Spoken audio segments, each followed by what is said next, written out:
আসসালামু আলাইকুম রহমতুল্লাহ। America, Israel এবং ইরানের যে সংঘর্ষ, এই সংঘর্ষ যেন হালকা পাতলাভাবেই পরিচালিত হয় এবং হালকা পাতলাভাবেই শেষ হয়। কোনো দেশ যেন পারমাণবিক অস্ত্রের ব্যবহার না করে, পৃথিবীর কোনো মানুষ এটা প্রত্যাশা করে না। 1945 সালে দ্বিতীয় বিশ্বযুদ্ধের শেষের দিকে 6 এবং 9 আগস্ট জাপানের হিরোশিমা এবং নাগাসাকিতে যখন আমেরিকা পারমাণবিক অস্ত্র নিক্ষেপ করে, সাথে সাথে 40,000 মানুষ প্রাণ হারায় এবং সময়ের ব্যবধানে বছরখানেকের মধ্যে প্রায় 1 লক্ষ মানুষের প্রাণহানি ঘটে। অগণিত মানুষের ক্যান্সার হয়, অগণিত মানুষ পঙ্গুত্ব বরণ করে, অগণিত মানুষ অন্ধ হয়ে যায় এবং আজ অবধি প্রায় 80 বছর কেটে গেছে, আজও পর্যন্ত সেই পারমাণবিক অস্ত্রের রেশ কেটে উঠতে পারেনি জাপানিজরা।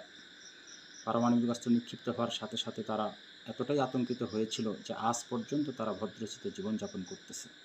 আমেরিকা, ইসরায়েল এবং ইরানের যুদ্ধ স্বাভাবিকভাবেই পরিচালিত হোক, জয় পরাজয় কার হবে সেটা আল্লাহ ভালো জানেন, তবে পারমাণবিক অস্ত্রের ব্যবহার কোনোভাবেই কাম্য নয়। একটা পারমাণবিক অস্ত্র 1945 সালে জাপানের হিরোশিমা এবং নাগাসাকিতে যেটা নিক্ষিপ্ত হয়েছিল, সেটার যে শক্তি ছিল, কালের ব্যবধানে আজকের পারমাণবিক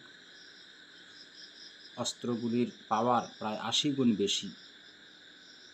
তাহলে আজকের দিনের যে পারমাণবিক অস্ত্রগুলি, সেগুলি যদি কোথাও কোনো দেশ ফেলে কী পরিমাণ ক্ষয়ক্ষতি হবে এবং সেটা পুষিয়ে উঠতে সেই দেশের মানুষের কতদিন সময় লাগবে সেটা আল্লাহ ছাড়া কেউ জানে না, এবং কত পরিমাণ মানুষ পৃথিবী থেকে চলে যাবে এটা আল্লাহ ছাড়া কেউ জানে না।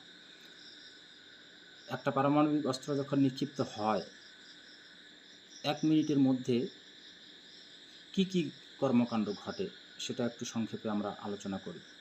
প্রথম সেকেন্ড, বোমা ফাটলে একটি তীব্র ঝলক, ফ্ল্যাশ অফ লাইট দেখা যায়, এতটাই তীব্র যে চোখ সঙ্গে সঙ্গে পুড়ে যেতে পারে। ফলাফল কি?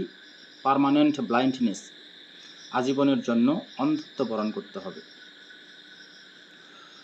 তাপমাত্রা 10 কোটি ডিগ্রি সেলসিয়াস পর্যন্ত হতে পারে, সূর্যের পৃষ্ঠের চেয়েও যেটা বেশি গরম।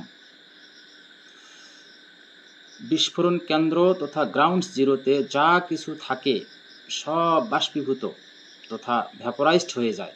মানুষ, দালান, গাড়ি সব কিছু ভ্যাপোরাইজড হয়ে যায় তথা বাষ্পীভূত হয়ে যায়।